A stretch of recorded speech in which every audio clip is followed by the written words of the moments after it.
Friends, आप सब कैसे हो? आशा करती हूँ आप सब अच्छे हो। आप सुन रहे हो सुपर लेडी अनिका की कहानी एपिसोड 1793 से लेकर 1795 तक। ज़्यादा से ज़्यादा वीडियो को शेयर करना, लाइक करना, कमेंट कर कर जरूर जाना। बिना किसी देरी के वीडियो को स्टार्ट करते हैं। Video start. वहाँ पर अनिका आज रात की तैयारी में थी तो रोहित मारवा भी और भूमि भी काफ़ी अपने मन में कुछ सोच रहे थे। रोहित मारवा हाउस की तरफ आते हुए गाड़ी में सोच रहा था कि मुझे इस विषय के बारे में अनिका से बात करनी है चाहिए या नहीं करनी चाहिए, क्योंकि अनिका पहले से ही काफ़ी परेशान है। अगर मैं उस विषय में अभी उससे बात करता हूँ तो अनिका और परेशान हो जाएगी, इसलिए मुझे धीरज से काम लेना हुआ। तभी रोहित मारवा की गाड़ी मारवा हाउस के बाहर रुकती है और रोहित मारवा अपनी गाड़ी से अपना लैपटॉप और अपना फ़ोन लेकर जल्दी से अपने रूम की तरफ अपने कदम बढ़ा देता है। जहाँ एक तरफ ये चल रहा था तो सानियाल बंगले में आनंद सानियाल और लक्ष्य सानियाल दोनों ही डाइनिंग टेबल पर बैठे हुए दिखाई दे रहे थे। उनका मेड आकर दोनों को डिनर सर्व करता है और चला जाता है। कुछ ही देर बाद लक्ष्य सानियाल की माँ वहाँ पर आ जाती है और तुम दोनों को कुछ ज़रूरी बातें करनी होगी, क्योंकि उन दोनों की आंखों के इशारे से और कुछ ऐसे उसे लग रहा था कि इनका कोई पर्सनल बात करनी है, इसलिए वो इतना कहकर वहाँ से चली जाती है। तुम दोनों बातें करो, मैं खाने वाले मेड को देखती हूँ कि अंदर और क्या कुछ पका रहा है। तभी वो दोनों भाइयों को एक साथ छोड़कर वहाँ से चली जाती है। ऐसा लगता है कि जैसे दुनिया की सबसे बड़ा रहस्य तुम ही दोनों के पास है। ये सोचते हुए वह आगे की तरफ अपने कदम बढ़ाती जा रही थी। किसी को भनक ना होने दे पाए। तुम दोनों के सिर्फ अपने होठों तक ही सीमित रहनी चाहिए। उसकी नज़र बस दोनों भाइयों के फेस पर ही थी। जाते हुए वह पीछे बार बार मुड़कर देख रही थी, लेकिन उन दोनों की आवाज़ उसे बिल्कुल भी सुनाई नहीं दे रही थी। फिर एक पल रुक कर मुस्कुरा कर आगे कहती है, तुम अपनी बातें अच्छे से कर सको इसलिए मैं तुम दोनों से अपने आप को ही दूर कर लेती हूँ जब मुझे लगता है। फिर उसके फेस पर एक मुस्कुराहट आ जाती है और वो वहाँ से चली जाती है। कुछ और ज़रूरी काम आपस में बातें करते हैं, सभी वहाँ से चले जाते हैं, लेकिन लास्ट में सिर्फ दोनों भाई बचते हैं। लक्ष्य अपने बड़े भाई की तरफ मुस्कुराते हुए उसके चेहरे की तरफ देखता है। उसका भाई भी लक्ष्य की तरफ देखता है। आनंद लक्ष्य के मुस्कुराते हुए चेहरे के पीछे की बात को आसानी से समझ पाता है। लक्ष्य के कहने का मतलब था कि वह आनंद सानियाल के यहाँ आने की मुख्य वजह जानना चाहता है। अब ब्रेड का एक टुकड़ा अपने पास से तोड़कर अपने डॉगी की तरफ फेंक देता है। आनंद सानियाल भी बदले में मुस्कुरा देता है और अपनी बाइट को फिनिश करता है और तभी लक्ष्य भी अपना खाना स्टार्ट कर देता है। वे दोनों आपस में मन ही मन कुछ गुनगुना रहे थे और उनके लिप्स तक उनकी आवाज़ नहीं आ रही थी। फिर उन्होंने सोचा कि मैं ही पहले स्टार्ट करता हूँ। आनंद सानीवाल लक्ष्य की तरफ देखते हुए कहता है कि तुम बहुत बड़े बिजनेसमैन बन चुके हो और अब मैं तुमसे बस यही कहना चाहता हूँ कि तुम बहुत जल्द शादी कर लो और एक अच्छे पति बनकर भी मुझे दिखाओ। ये कहते कहते फिर रुक जाता है और लगातार आनंद की तरफ देखने लग जाता है। फिर एक पल के बाद दोबारा से मुस्कुराते हुए खाना स्टार्ट कर देता है। अब आनंद सानियाल आगे कहता है, जिस काम में लगे हुए उसने जिंदगी और मौत का कोई भी भरोसा नहीं होता। तुम्हें अपने रिश्ते को आगे बढ़ाना चाहिए, क्योंकि अब टाइम आ गया है कि तुम अपने रिश्ते को आगे बढ़ाओ। अपने और श्वेता के रिश्ते के बारे में एक बार दोबारा सोच लो। बिना सोचे समझे मैं तुम पर कोई जबरदस्ती नहीं करूँगा। बस मैं अपने फ़ायदे और तुम्हारे फ़ायदे के बारे में ही तुमसे बात कर रहा हूँ। तुम्हें लगता है कि वह ऐसी लड़की है जो तुम्हारे लिए परफेक्ट है, तो वह तुम्हारा हर सच जानने के अधिकारी भी है। तुम उसे अपने बारे में हर छोटी से लेकर बड़ी हर चीजें उसे बता सकते हो। कुछ पलों के लिए वह खामोश हो जाता है। लक्ष्य अपने खाने को बीच में ही रोककर आनंद की तरफ देखता है और आनंद एक बार फिर से कहना स्टार्ट कर देता है, मुझे पूरा विश्वास है कि तुम्हारा सच जानने के बाद वह एक बार तो तुम्हें ना करेगी, लेकिन वो तुमसे अगर प्यार करती है तो सब कुछ भूल कर वो तुमसे शादी जरूर करेगी। तुम दोनों जल्द से जल्द बंधन में बन जाओ। फिर मुस्कुराते हुए अपनी बात पूरी करता है, हमें भी अपनी जिम्मेदारियों से मुक्त करो और ये सच उसे बता दो। आजकल के बच्चों को शादी की जिम्मेदारी उनके बड़ों के लिए जिम्मेदारी रह गई है, क्योंकि वह अपने फैसले खुद ही लेने लग गए हैं। लेकिन फिर भी मैं तुमसे बस इतना ही कहूँगा, तुम्हें एक बार इस रिश्ते को आगे बढ़ाने के बारे में सोचना चाहिए। आनंद की बात पर लक्ष्य की मुस्कान और बड़ी हो जाती है। वह कहता है, मैं अच्छी तरह जानता हूँ भैया, आप यहाँ इन सब बातों को करके मेरा हौसला अफजाई करने आए हैं, पर आप बता देता हूँ मुझे कि मैं फिलहाल उससे शादी नहीं करना चाहता। बस उसे जो मुझे चाहिए बस वही मैं हासिल करने के बारे में सोच रहा हूँ। और फिर अपना खाना स्टार्ट कर देता है। लक्ष्य के सवाल पर आनंद सिर्फ मुस्कुराता रहता है, अपनी निगाहें नीचे करके आगे खाने पर ध्यान देता है।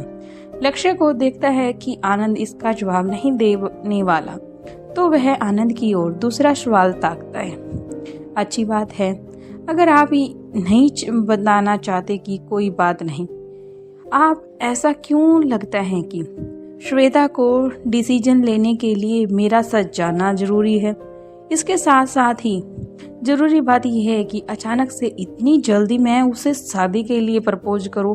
अभी तक तो मैं उसे प्यार को अपने और श्वेता के प्यार के परवाने उस पर चढ़ाने पर जोर दे रहा था। फिर कुछ पलों के लिए डाइनिंग हॉल में यूं ही खामोशी छाई जाती है। डाइनिंग टेबल पर सिर्फ कांटे की और छुरी की आवाज सुनाई देती है। कुछ देर बाद आनंद अपनी चुप्पी तोड़ते हुए आगे कहता है, तुम और मैं दोनों ही अच्छी तरह जानते हैं कि श्वेता के रिश्ते में आगे नहीं बढ़ पाने की मुख्य वजह अनिका ही है। अब इस विषय पर इन दोनों का आपस में सही क्या और कितना ताल्लुक है, यह तय कर पाना बहुत मुश्किल है।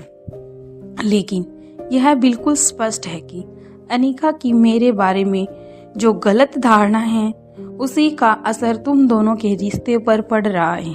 चाहे श्वेता अभी तक इस बारे में नहीं जानती हो और उसे अभी तक पता भी ना हो, फिर भी एक पल रुककर वह दोबारा से कहना स्टार्ट करता है, इसमें अनिका की कोई गलती नहीं है।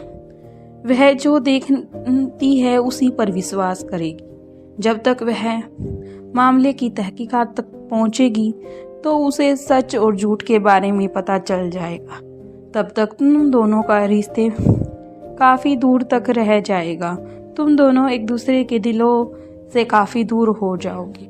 इसलिए ये सब मैं नहीं चाहता, और सच जानने में उसे कितना वक्त लगेगा ये मैं खुद नहीं जानता। फिर वह चुप हो जाता है। लक्ष्य कहता है, इसे क्या फर्क पड़ता है कि कितना और वक्त लगेगा, मुझे कोई जल्दबाजी नहीं है। लक्ष्य की इस बात पर आनंद बिना रुके झट से जवाब देता है, लेकिन मुझे जल्दबाजी है। मैंने तुम्हें शुरू में ही बताया था ना, जिंदगी और मौत के बीच में खेलने वाले लोगों को अगले पल का भरोसा नहीं होता। इसलिए जरूरी है काम को जल्द से जल्द पूरा करो, उन्हें ठीक वक्त पर करो, बेहतर होगा। अब लक्ष्य कहता है कि तो फौजी की जिंदगी का मीठा सच है, अगर मेरे हिस्से में कुछ ऐसे लिखा होगा तो मैं अपने हंसते हंसते अपनी मौत को गले लगा लूंगा। श्वेता की जिंदगी को खराब क्यों करूंगा? आनंद कहता है, मेरे जीते जी तुम्हारा कोई बाल तक बाका नहीं कर सकता। मौत हो के बाद तो मैं कुछ कह नहीं सकता। तो ये तुम्हारी हार नहीं है, ये बल्कि मेरी हार होगी। जीते जी मैं तुम दोनों की शादी करवाना चाहता हूँ। बस यही सोचकर मैं तुम्हें कह रहा हूँ कि तुम जल्द से जल्द उसे अपने प्यार के जंगल में फांस कर जल्द से जल्द शादी कर लो। अगर एक बार तुम्हारी शादी हो गई उसके बाद सब कुछ हमारे हाथ में ही होगा। जैसा हम चाहते हैं बिल्कुल वैसा ही होगा। अब आनंद की बात पूरी हो चुकी थी। अब आनंद अपनी जगह से उठकर खड़ा हो जाता है। आनंद के खड़े होते ही लक्ष्य भी अपने चेहरे से आए हुए भाव को छुपा लेता है। आनंद जानने से पहले ही आखिरी बात उसे ताक कर जाता है। थोड़ा मुश्किल है, लेकिन अगर तुम चाहो तो जाकर अपने बारे में अनिका से बात करो और उसे भरोसा दिलाओ। तुम एक अच्छे इंसान हो। तुम्हें बस खतरों से इसलिए खेला गया है कि तुम्हारी मौत या फिर तुम पर खतरा बना, तब तुमने किसी का सामना किया है। उसे श्वेता की बजाय अपने आप की अच्छाई तुम अनिका को दिखाओगे तो तुम्हारे लिए सबसे पहले बेनिफिट होगा। ये बात मैंने तुम्हें बहुत पहले ही बताई थी। आनंद उसे कहकर चुप हो जाता है और फिर हिदायत देते हुए कहता है, अब आगे तुम्हारी मर्जी है। लगाने लग जाता है, फिर अपनी बात को आगे स्टार्ट करता है। तुम उसके सामने खुद को और मुझे एक दूसरे को अलग दिखाओ। इसके बाद हिदायत देते हुए आगे कहता है, हाँ ख्याल रहे उससे मेरी टू करैक्टर के बारे में कभी भी जिक्र मत करना, क्योंकि मैं कभी नहीं चाहूँगा कि तुम अपने मिशन के साथ साथ किसी भी तरह का कोई कॉम्प्रोमाइज़ करो। इसके बाद आनंद सानीवाल वहाँ से चला जाता है और लक्ष्य अपनी जगह पर खड़ा रह जाता है।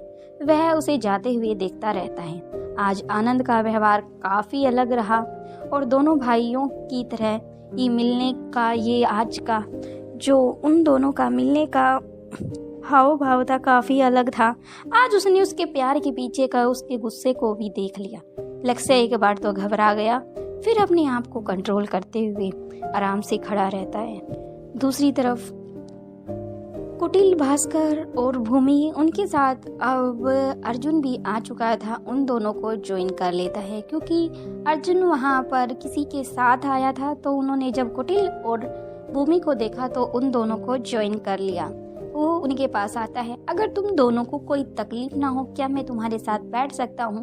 भूमि हंसने लग जाती है और हाँ में सिर हिला देती है। फिर वो कुटिल भास्कर की तरफ देखता है। कुटिल भास्कर भी उसे बैठने का इशारा करता है, क्योंकि भूमि और कुटिल आगे डिस्कशन कर रहे थे कि आगे किस तरह बढ़ना होगा। तभी वहाँ पर एक पुलिस वाला आ जाता है और उन्हें कहता है कि तुम्हारे पास अगर कोई हथियार है तो तुम मुझे दे दो, क्योंकि मुझे पता लगा है कि तुम्हारे पास कोई हथियार है। फिर भूमि जल्दी से अपनी पॉकेट से अपना आई कार्ड दिखाती है और उस दूसरे पुलिसमैन को दिखाती है और कहती है कि वैसे भी ये मेरा एरिया है और मेरे एरिया में तुम कौन हो मुझे बताओ जल्द से जल्द, क्योंकि तुम मेरे अंडर में नहीं आते।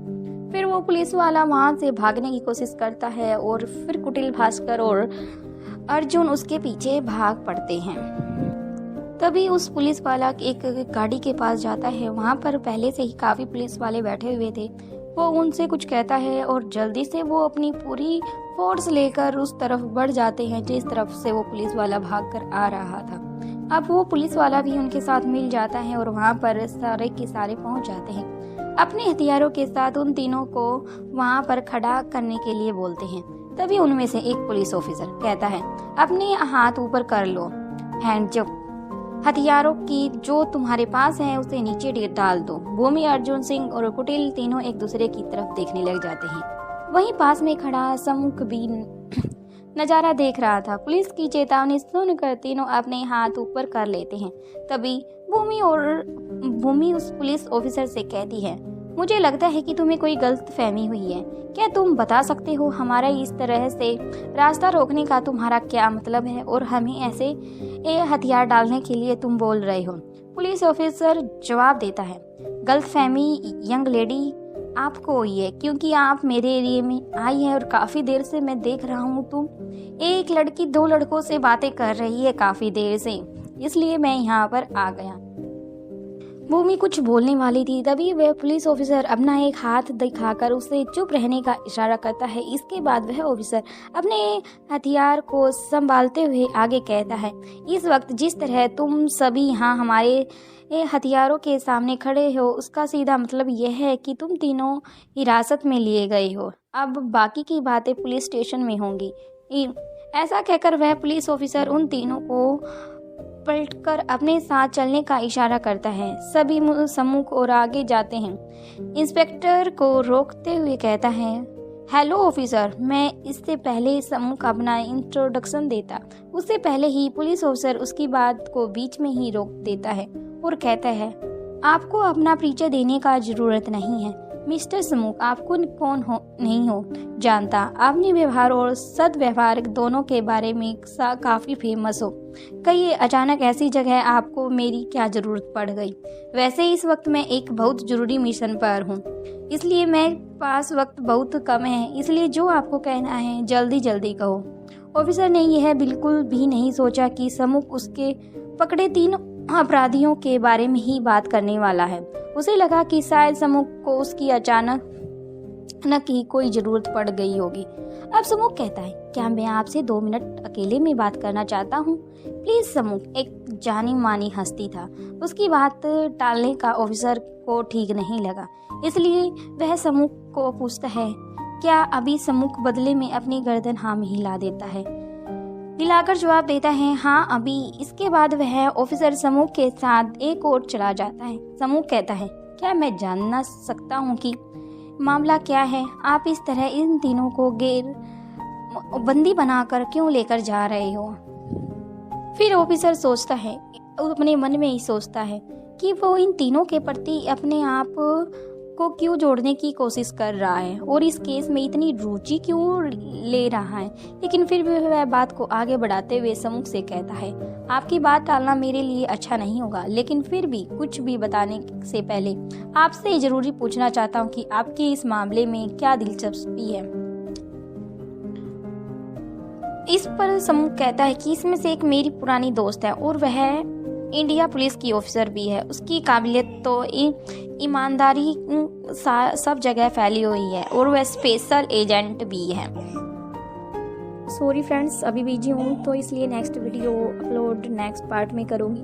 Thank you friends. वीडियो पसंद आ रही है तो प्लीज़ ज़्यादा से ज़्यादा शेयर करना, लाइक करना, कमेंट करना। Thank you.